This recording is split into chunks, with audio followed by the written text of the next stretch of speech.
Okay, we're here with Bill Juranich, and Bill, this is an amazing place.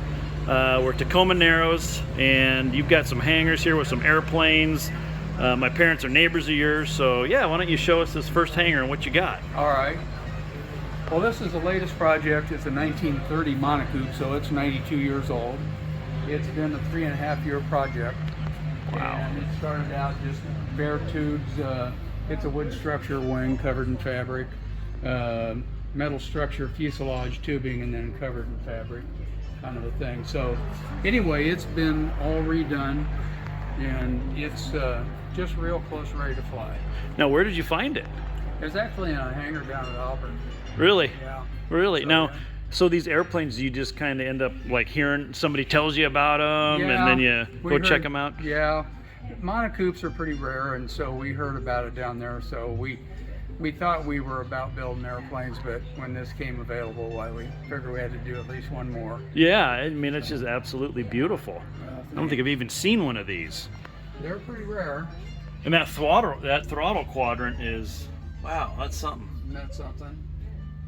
It's just a cute little airplane. Oh yeah, so little radial engine. What horsepower? It's 90 horsepower and cruises at 115 miles an hour on 65%. So that's pretty efficient. It really is. Yeah, Absolutely is. It's one of the few airplanes you put more horsepower on it and it goes faster. Usually it'll just perform better, climb better, that kind of thing. Mm-hmm. But with these, they were going faster. They were actually racing them in the 30s and in the Thompson air races. And when they put the 165 horse engines on them, they were getting around 180 miles an hour. Then they clipped the wings and put 185 horse on them and was getting up to 220 miles an hour. That's incredible. So this kind of a little airplane that's pretty amazing. It really is. It really is. Any idea of how many of these they produced? You know, I don't. Maybe Bob Johnson would know, but I don't know off the top of my head. It wasn't a lot. You know, that was in Moline, Illinois, and then they moved to St. Louis, and then I think it was down in Florida somewhere, and they built a few of them. But they weren't mass produced because in the time in the 30s and such was right after the crash. You know, Yeah. So everything was having a hard time getting. Right. Yeah, really interesting.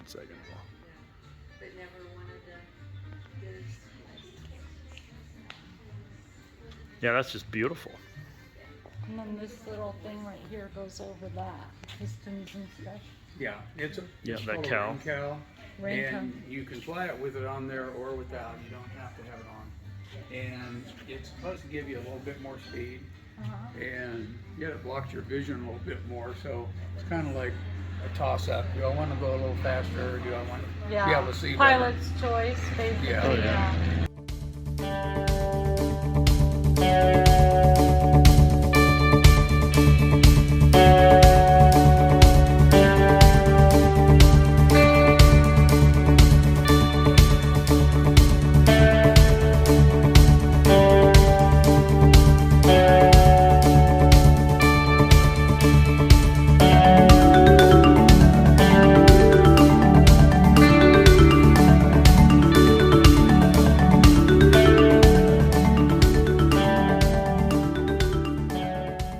What do we got here, Bill?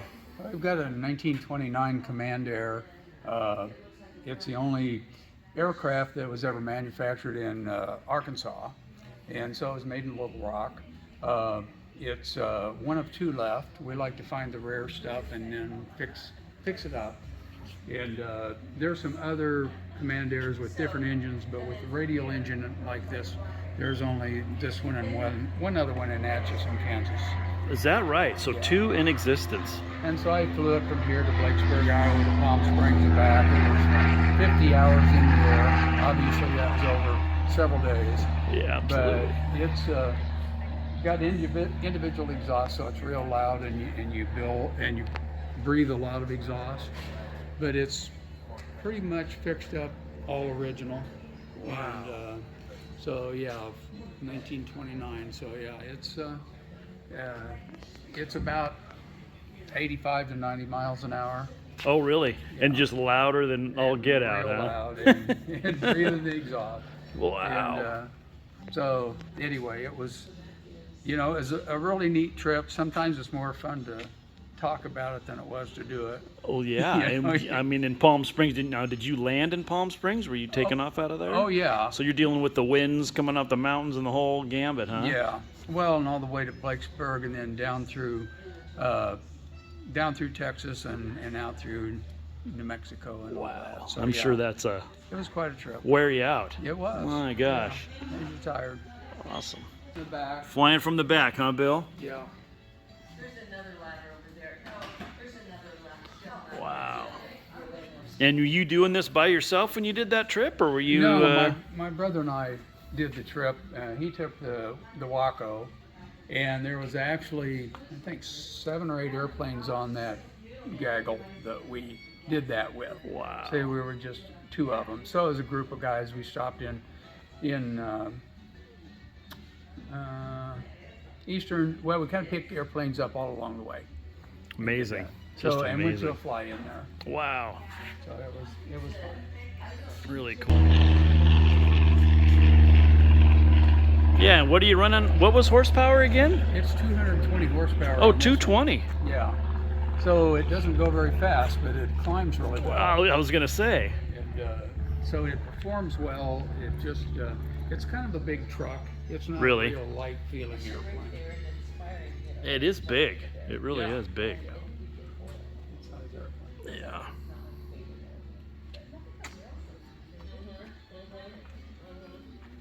Boy, just absolutely pristine. It's really, really impressive. I mean, geez, Bill, this is amazing. Amazing airplane. Well, that was back in the time where they were really made to land on the grass. Oh, okay. Yeah, they don't like the pavement very well. There's no tread on them. They're just smooth. They're really this big, and to go over holes in the Tundra. in the tundra, yeah, in the grass, you know. So, you know, you're landing in fields out there. You want to do that. It's Yeah, got absolutely. 24 bungee cords here for your shock absorber. You can see the gap there, and so that just spreads. So as you hit a big bump, those rubber bands keep you from collapsing. And this is just a step, I'm assuming, for Yeah, that's how you get in. just a wrapped. Yeah. Yeah, this looks like it should be in a movie for sure. Well, it's a 1934 Waco YMF.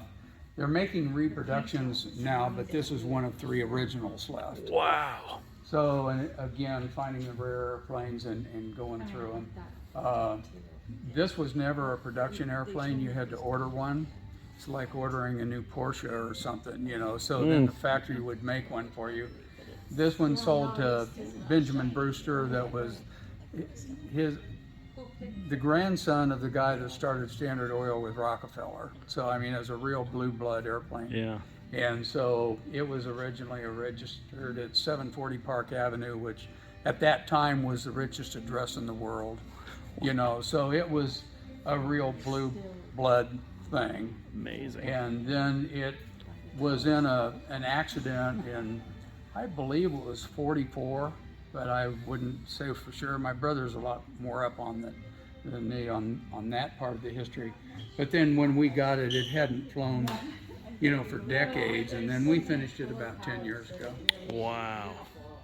So what are we talking about, you know, for performance and Well, this one performs real well. It's 275 horsepower, and if you go to the top of the green, the top cruise, why, it'll cruise at 138 miles an hour, and that's pretty fast for a biplane. really? Yeah. And so that's getting along pretty well. So this was also another, most of the projects are about 3 years, Wow. and that's working on them every day, pretty much all day long. And you doing that here? Yeah, Bob Johnson is our build guy that is just a real artist with what he does. And They're amazing. he just is able to deal with all this stuff. He just really likes old and antique stuff as we do. Yeah. And so he's just a real craftsman. And Now, was this the original as it looked when it was produced, you know? yes, Wow. when we got the project, we got the photo, they call it the factory day delivery photo, where the guy was picking it up from the factory. It was painted exactly like this. Wow. And I told Karen that we were going to paint it the same way, you know, black and white, you know, just like the photo. She says, it's a black and white photo. I said, well, yeah, but it says on the paperwork that it was a black and white airplane. So, but it looked exactly like this back in '34, and so they had a lot of style. Gorgeous. It really does. I mean, it has a ton of style to it. I mean, even through this video, you know, you look at, I mean, it's as good as it looks in the video, it's even better in person. I mean, it's absolutely just pristine. You know, they really are. Yeah, that craftsmanship is incredible. Now, do you ever get out and fly it every once in a while? Oh, yeah. Yeah. They fly often. My brother and I are the only ones that really fly them. Yeah. You know, he's certainly more involved in it than I am, probably. Really? Yeah. You know, so we do it together, and I like to work with my hands and do things, so I do what I can. And oh, just yeah, absolutely fantastic. So this is similar. So when they build the full, you know, in the air shows, for example, an airplane like this, is this what they're flying, so to speak, or are those? Because you said they're kind of a custom build, or well, they're making new reproductions now, and that's what those probably are. They they probably not a lot of originals, but some of them are originals. Yeah, so this would be like a Cobra, in essence, a real Cobra versus the, you know. Absolutely. Yeah. Yeah. Amazing. So there's so many things that are kind of a dying art anymore, as far as not a lot of people know how to cover airplanes properly with the fabric, because this is a wood structure, and see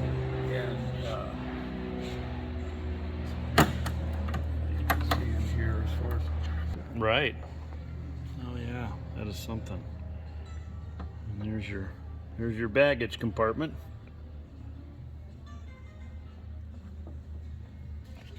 Yeah, it really is beautiful.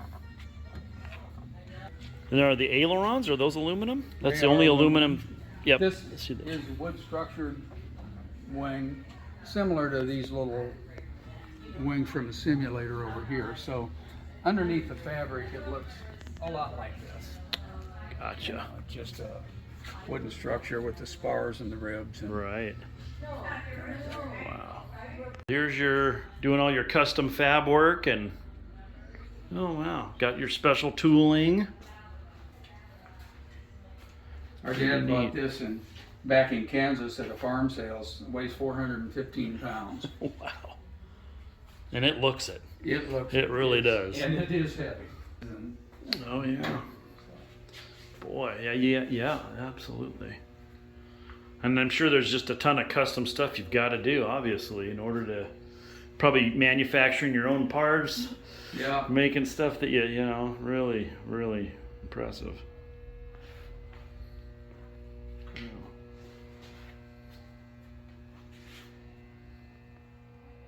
You got to have the junk drawers, and well-organized junk drawers. Yeah.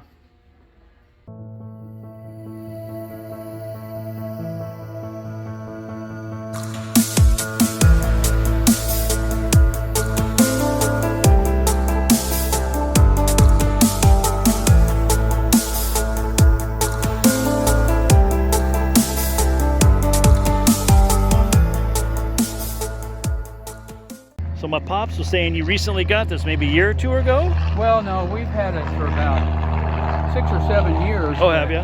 We put 2 new engines on it, new props, had it stripped and painted, all new avionics. Yeah. Yeah. So yeah, it's got all the new Garmin instrumentation in it. So These are a performer. This is a good traveling machine. It really is. And what year is what year? it's a 74. Oh yeah, yeah. Oh, the panel looks fantastic. Yeah, You guys did a lot of work to it. Oh, yeah. it's a fun machine to fly. It really is. Yeah, I enjoyed it. It's a altitude pre-select, the whole thing. You can put in here if you're flying IFR. You're going to do the nearest one departure. You put it in there, take it off, pull up the gear, and hit autopilot. Your way you go. Yeah. But yeah, it looks good. Yeah, pretty.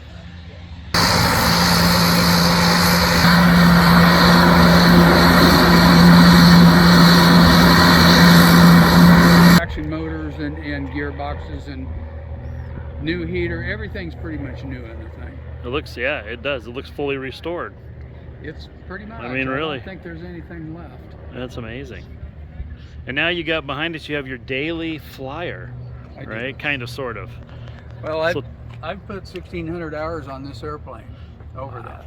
And you've had it in the family for? 58 years. Dad Yeah, bought it's it in amazing. 64. And then, so I was 14 years old then. Wow. And anyway, flew it for years, and then we restored it and finished it in December of '85. And I painted it myself. And so anyway, it's been a great airplane. I just have a lot of fun flying it, and it gets along good, holds a good load. And so it's, you know, it's not real fast, about 115 miles an hour, but it's way better than driving. Well, yeah, because your drive is maybe 45 minutes Yeah. to an hour, probably. Closer to an hour usually in traffic. It's Yeah. 45 minutes without it. And then this is getting you here in, 12 minutes. It's a 12-minute flight or an hour drive. It's kind of the way it goes. absolutely. And this paint is from 1985, which is really, really amazing. And painted that yourself. I did. That is wild. Well, and it's been ages. Yeah, and you got bugs on it because that's how you tell that, you know, It's got a you're lot of bugs it's on getting it. a workout. But it gets cleaned pretty often. It won't be on there real long.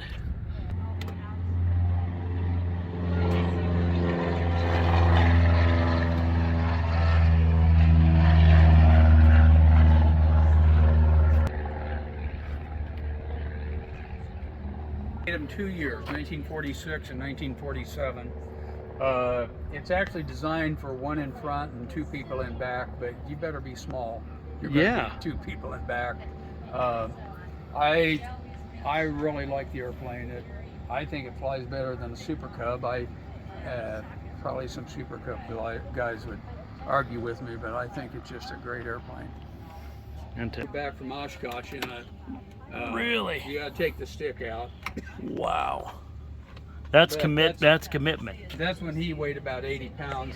And that's been a lot of years ago. Wow.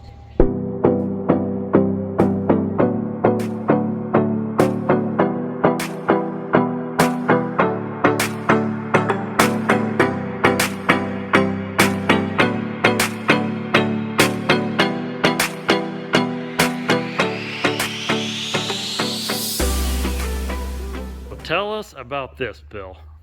Well, it's called a wind wagon. It has a half of a Volkswagen engine on it. They cut it in half, put a plate on it.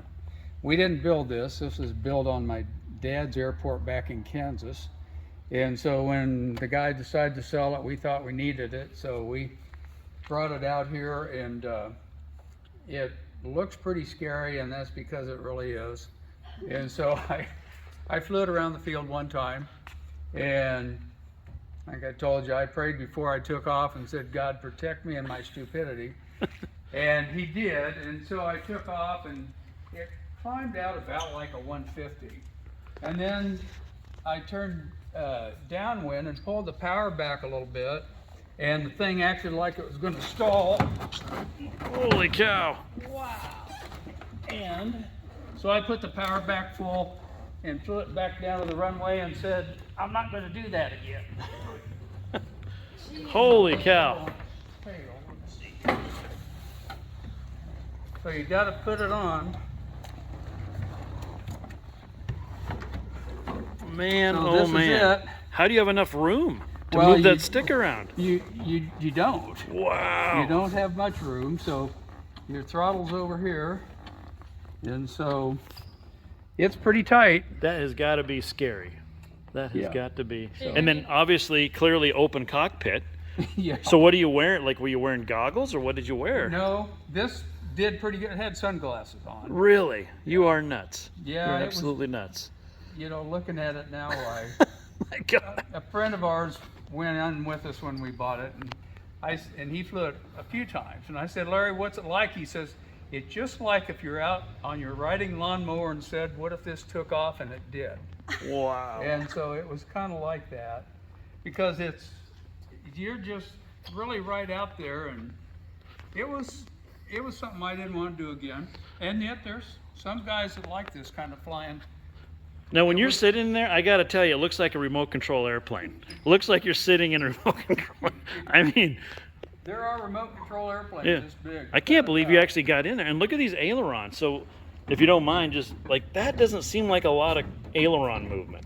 Well, But apparently it works. it got me back down to the ground, and that's all that mattered. Yeah.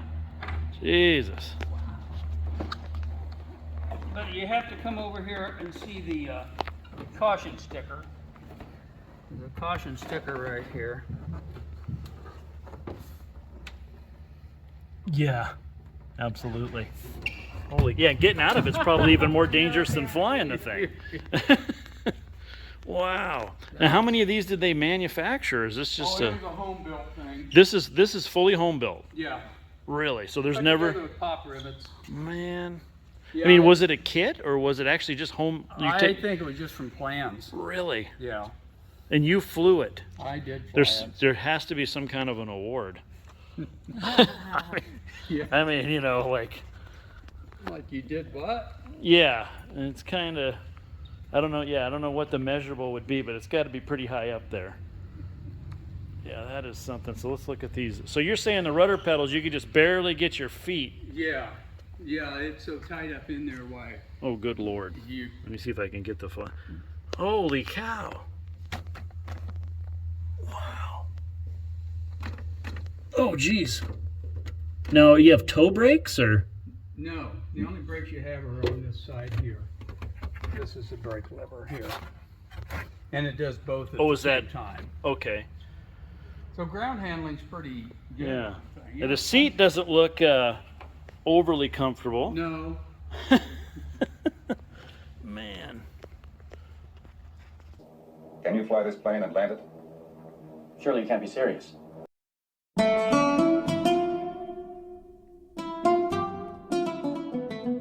Bill, this doesn't look real old to me. Well,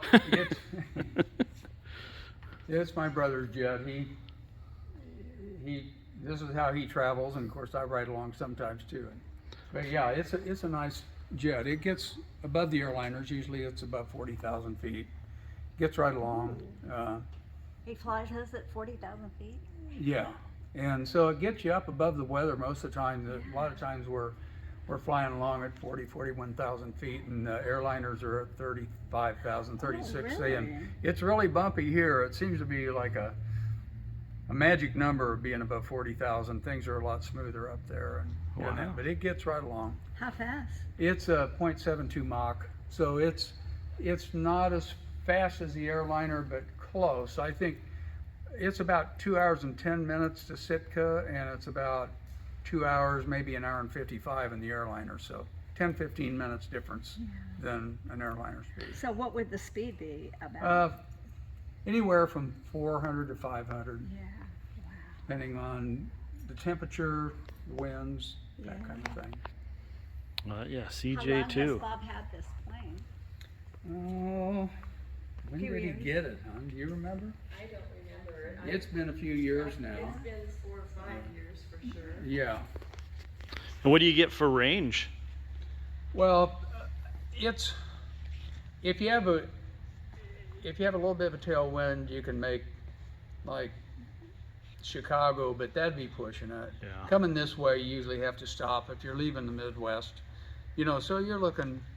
It depends on the winds, but roughly 1,600 miles, 1,700 miles, kind of a thing. Yeah.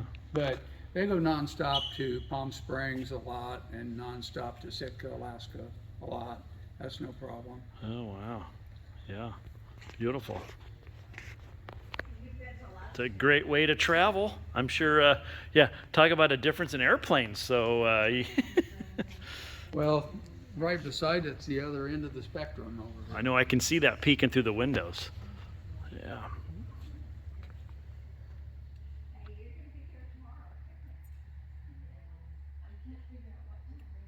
Hey, you got your entertainment stand, or refreshment stand, I should say. Yeah. There you go, folks. There's some variety.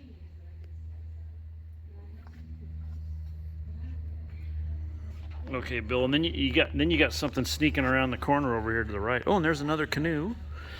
And, we got a motorcycle. Well, Oh yeah, this no. is the other end of the spectrum. Yeah. It's a 1935 E-2 Taylor Cub. It was the forerunner of the Piper Cub, and it weighs 580 pounds, ready to fly. Wow. So, you know, it's semi-open cockpit, you might say, because there's nothing beside you or behind you. You know, this is the door, you know, but that's as closed as it gets. But it doesn't matter if you want to fly with it open. It doesn't Really? make any difference. No. Yeah, and you've got a lot of instrumentation Yeah, there, so no flight director. Yeah. And it's a single magneto, so when you get to the end of the runway, if it's running, your checklist is done. There's no pre-flight. Boy, that is just a, look at that little motor. You said 85 horsepower? No, it's 40. 40. It's a 40 horse Continental A40, and so it was kind of the first Continental engines, and I say it's unusual to just have single ignition. You know, usually there's dual ignition. Right. Wow. What are you holding for fuel there? 12 gallons. 12 gallons. So a precursor to the, The Piper Cub. yeah. And it's the Taylor Cub, and it was before Taylor and Piper split. Oh, okay. So Piper went on to make the Piper Cub, and the Taylor went on to make the Taylor Craft. But this was designed back when Taylor was in on it. Yeah. Boy, that's something.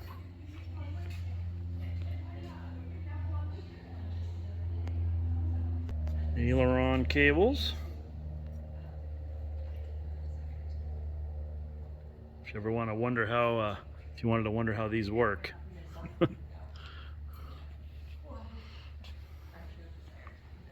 See inside the cockpit there where it fastens to the stick.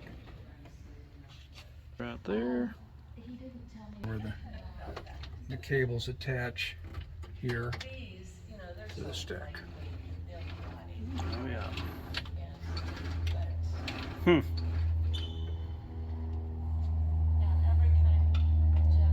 When you're looking at something like this, and then you've got the CJ2 behind you, you know, Yeah. and so and they all kind of do the same thing. They fly. Yeah, they do.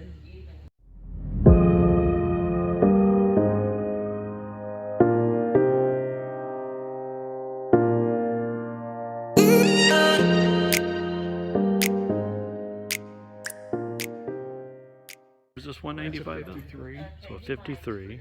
And you were saying you've got about 600 hours in it. Yeah, it was called the Buisnessliner because it was the corporate jet of its time, because it's almost as fast as the airliner. So it was manufactured to be a corporate airplane. So it holds a good load, gets along pretty good.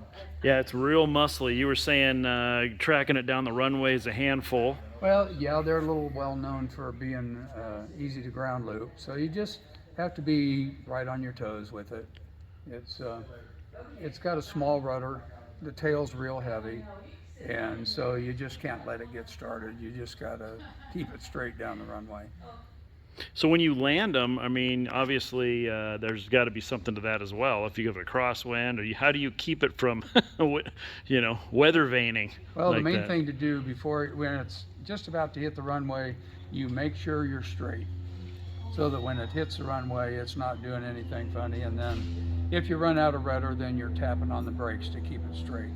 So it's just a matter of, you get used to the feel. It's kind of like riding a bicycle. You know, you don't think about what you need to do to correct. It's same way here. It's a feel. You just get used to what you need to do to keep it going straight. Yeah.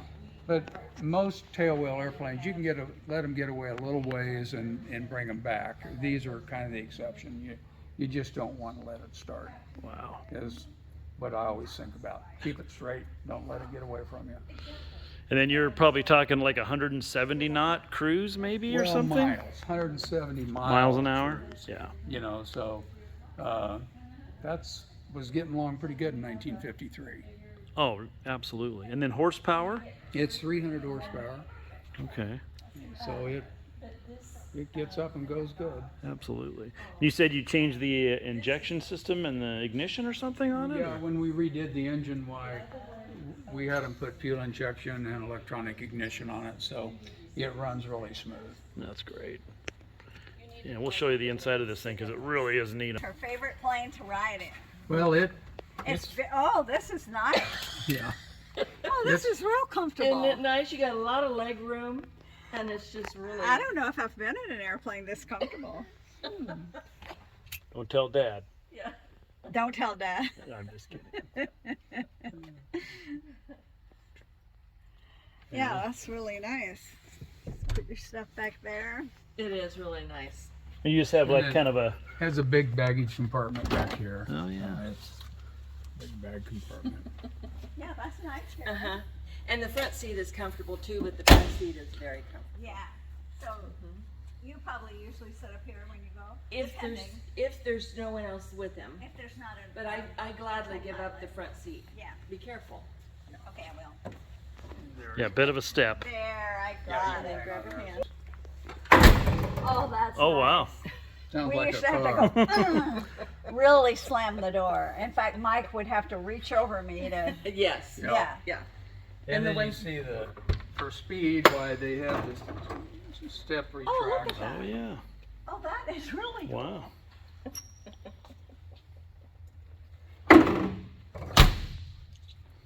Yeah, that's cool. And then service ceiling's what, like 20,000 or something? Yeah, but I think the highest I've had is 12,000.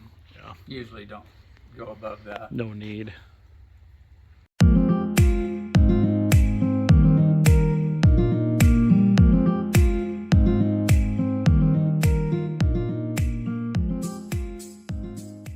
Manufacturer is the YMF Walker, the black and white one. Okay. And so this was the sport model. This was more of the production machine and in general use.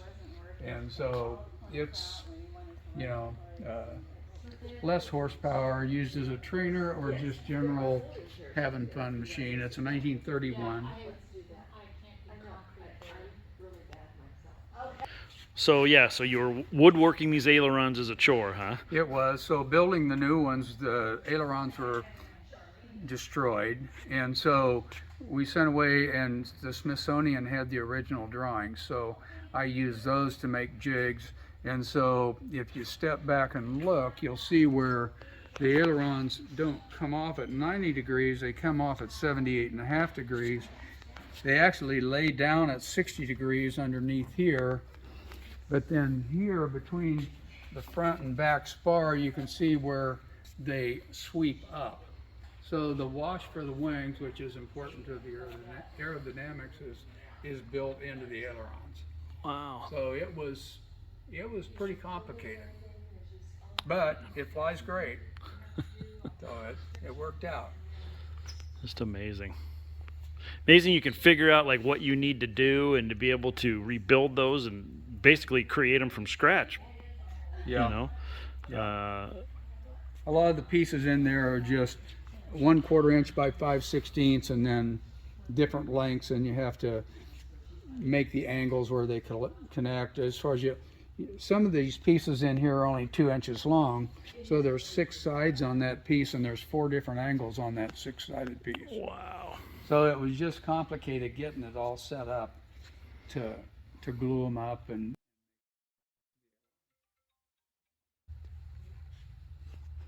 All original instrumentation? and that is all original, yes. Yeah. 1931. What did these have for horsepower? It's 125 horse Kenner, 5-cylinder radial.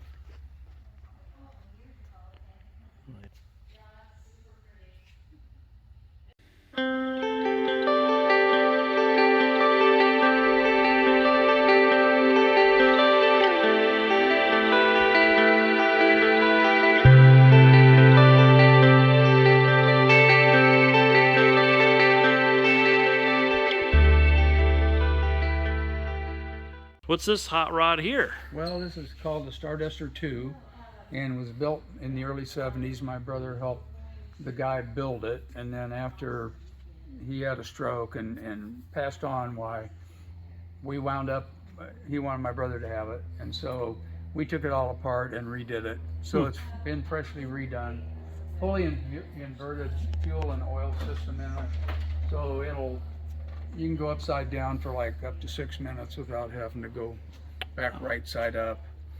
So yeah, it's a real hot rod. Wow. Oh yeah, pristine. So these were just a custom built airplane? Yes, and it was built from plans, not even a kit. Wow. You made 100% of everything that you see had to be made. Wow.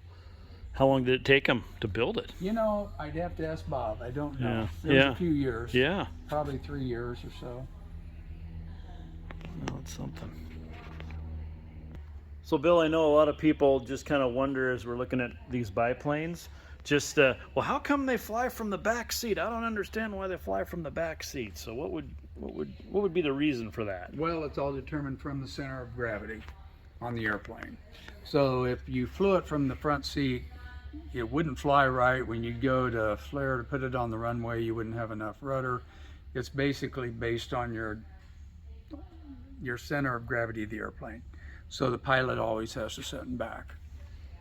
There you go, folks. Now that's now you know. You've just got educated. That throttle right there. Now you could fly it from the front, though, of course, if you have Somebody in the back. Yeah, correct. But once you get used to flying them from the back, you know, you don't switch. Right.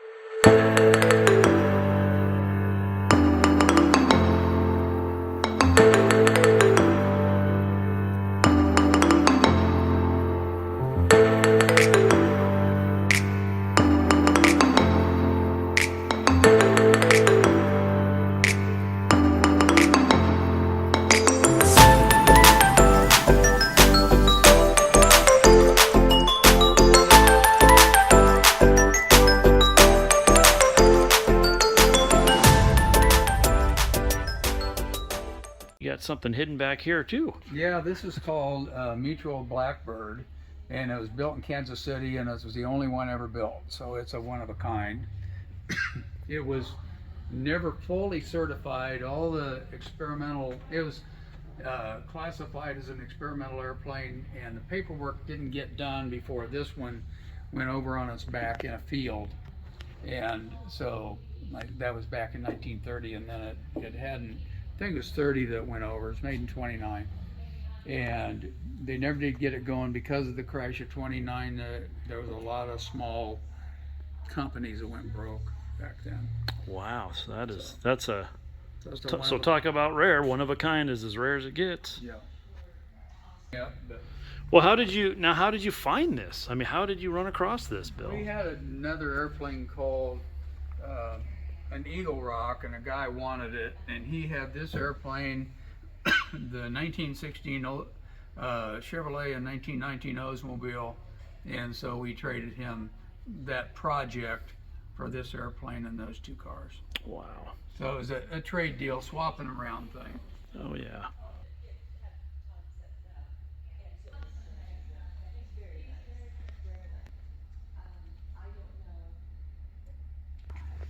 Oh, and you got a Piper Cub. And this is the airplane that my brother soloed in Kansas in 1965. He found it in a barn up in Concrete, Washington, before I moved up in 91 and started work on the thing. And then we finished it in 92, June of 92 we finished this. I painted this airplane too. And so it's been done a long time, but he loves flying it, and it's a fun airplane. Absolutely. Oh yeah. Now, how many years ago was it you painted this? 90, finished at 92. Wow. Yeah, just immaculate. Now, what did you solo in? In a 150, Cessna 150, and then I got the rest of it in the PA-12. Did you? Oh wow. Yeah. And what year was, what you might have told me, but what year is this bird? 46. 46. Mhm. Well. Sure appreciate you taking the time here. This is, No problem. and then, so since this is more of a, you know, people are used to seeing these, what horsepower? It's, well, originally it was 65, and then we restored it with a 65 on it, but since then we put a 90 on it. Wow, and what kind of difference are you looking at Well, when it's, you do that? it's huge when you do that, because the 65 horse, you got to be pretty careful about what you put in there as far as the weight of the people. With a 90 horse in there, you can put 2 big guys in there and not have any problem. It climbs just fine, and if you close the window, it'll do 90 miles an hour cruise. Not If bad. you leave the doors and windows open, it's more like a little over 80, maybe Really? 85, yeah. Gotcha. And just cleaned it up. It wasn't anything special. Yeah, but this is for your kiddos to learn in. Yeah.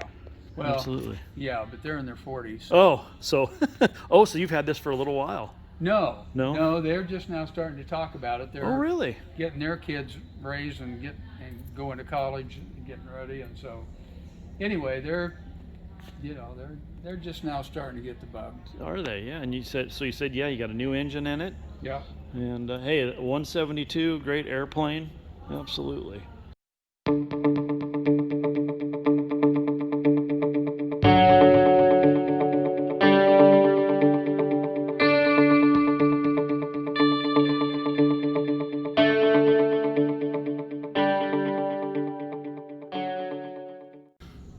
But what's different about this is it's a Steerman Cloudboy.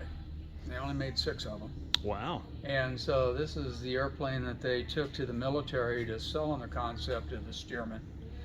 The gear is different. It sits a little lower, made a little different, and it's got 4 ailerons instead of 2. Really? Other ailerons. And this 787 Hotel, this airplane was used in the movie Sully, where he did his basic training. And if you look, he's flying this airplane. Really? I'll be darned. And so my brother went together with some other friends and they bought this.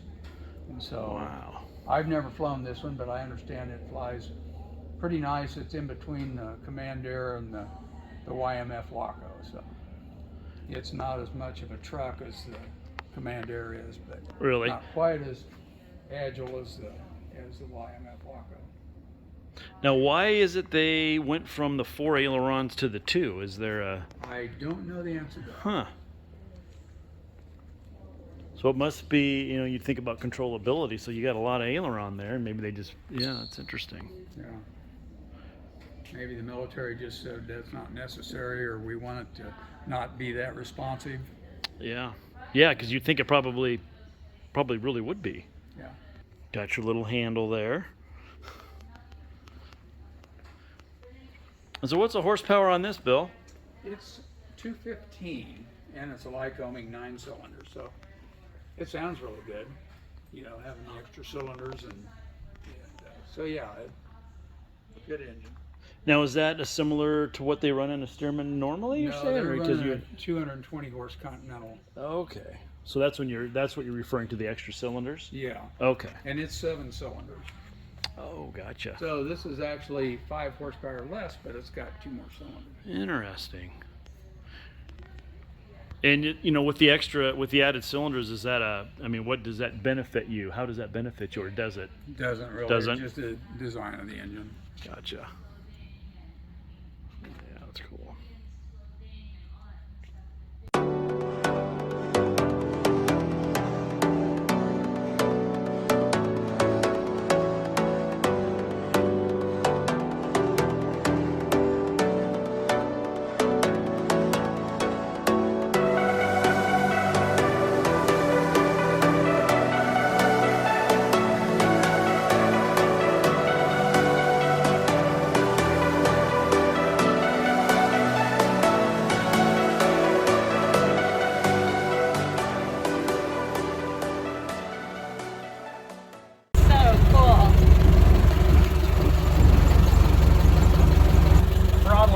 on the steering wheel. The Oh, lever. wow. Oh yeah. It's real similar to the J-3 Piper Cub. Really? Nearly identical, but this shows you, before you cover it, what it looks like. Oh yeah. And you can see here, this is just Incredibly light. Yeah. Wow. light tubing. Oh yeah. And then this you're saying was called the Miss San Bernardino? The fuselage. The fuselage. That's a design of a Miss San Bernardino fuselage with a shoestring wing. Wow. And this is something that never flew. It never flew. They put a 200 horse on it. Originally, all the San Bernardino airplanes, my understanding, was 100 horsepower. It was just kind of one of those things that it looked like it was going to kill somebody. Wow. Like a BG kind of, but worse? Kinda, yeah. Like, It looks a little hairy, for sure. But then there's you flying the Wind Wagon. yeah. So I think you would probably be the guy, but don't do it, you know, yeah. But you've learned. Yeah. Yeah, that's the thing. That's wisdom. Yeah. Life moves pretty fast. You don't stop and look around once in a while, you could miss it.